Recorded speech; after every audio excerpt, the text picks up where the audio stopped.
President Trump could be in hot water, according to a batch of new polls out this weekend. The president's 100-day mark in office is quickly approaching, and voters are delivering a negative verdict on his performance. Let's take a look at this new NBC News poll. It found 55% disapprove of the way Trump is handling his job as president, with only 45% approving. Plus, the majority also disapproved of his handling of border security and immigration, DEI, inflation, and the cost of living, and trade and tariffs. Plus, a new CNN poll found Trump's approval at 100 days in office is lower than any president in at least 7 decades. The poll found his approval rating to be only 41%, which is the lowest for any newly elected president dating back to Dwight Eisenhower. So why the dip? The survey found that since March, Trump has lost approval from women and also Hispanic Americans. Meanwhile, the poll found his approval is sitting at 35% on the issues of both tariffs and inflation. And the current state of the economy appears to be hitting Americans hard. A new survey by LendingTree shows more Americans are financing groceries with buy now, pay later loans.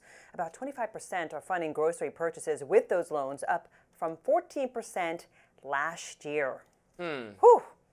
That's a lot. Not looking good. Not looking good. We're not surprised, though, are we?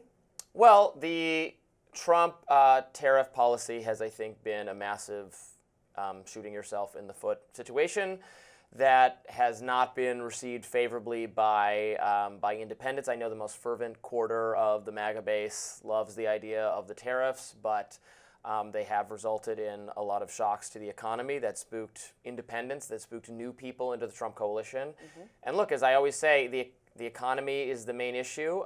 If folks in the middle, the swing voters, feel good about the economic conditions when they go in to vote in the midterms or in 2028, they will keep voting for Republicans, for Trump or whoever the next Trump is.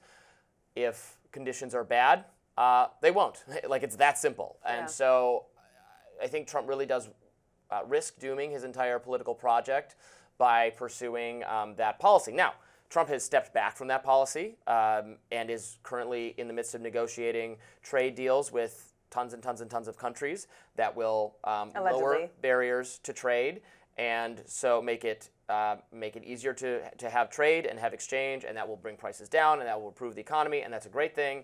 And so I think you could have a very, very different picture with respect to these approval ratings in a couple weeks. Well, look, whenever you have concerns over recession, you have domestic travel that's weakened. You have this lack of stability in leadership. The way the tariffs were handled, the back and forth, people didn't feel like he had a strong strategy going into those discussions, and that it was very much shooting, off the hip kind of thing.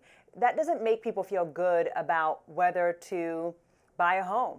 That doesn't make people feel good about whether to have another child, right? So people are making decisions, looking at the outlook, looking at all the layoffs, and they're really worried about what should I do with my family and our future.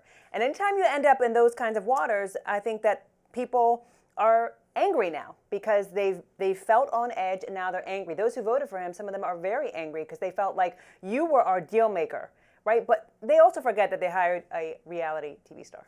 Well, what I would say to those people, and what I suspect they know deep down, is that the Democrats have no solutions to any of the policies, the problems you just mentioned, and in fact would make all of those things also more expensive. What is the Democratic plan to lower the cost of housing? Actually, Democrats want more restrictions and more regulations that will make housing more expensive, and childcare more expensive, and education more expensive, and healthcare more expensive. Everything will get more expensive, which is why the business community has gotten so behind Donald Trump, but was sad about this. Devastated about this devastated. bad economic policy. Yeah, devastated. This is hurting business. I'm a libertarian who just wants to vote for somebody to be the president and to be in the Congress who's gonna mostly leave people alone and get rid of pointless regulations and fire needless government workers and get rid of pointless government agencies and have pretty low taxes and just kind of have a minimal government. And if we did that, we would have massive prosperity. And it's really frustrating that no matter who I vote for, we don't ever seem to get that. But maybe the Trump people will figure it out this time. Well, look, this is the first 100 days.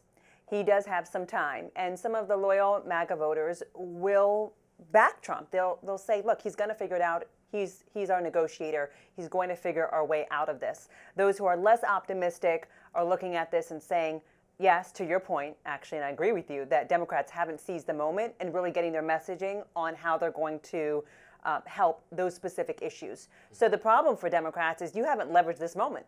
And it may not come again if Trump does get his act together. So this may have been their moment, and they lacked the ability to seize it. So in that regard, I do see your point of view. They lack the ability because they don't have a leader. They don't know who runs their party. They're still having an internal debate, I think, about whether to go more little beef. to go more left or less left, or on which issues to go left. And their problem is some of their base, their most charismatic, their most popular leaders, the people who actually have a following, are Bernie Sanders type people who want to steer the policy direction even further left.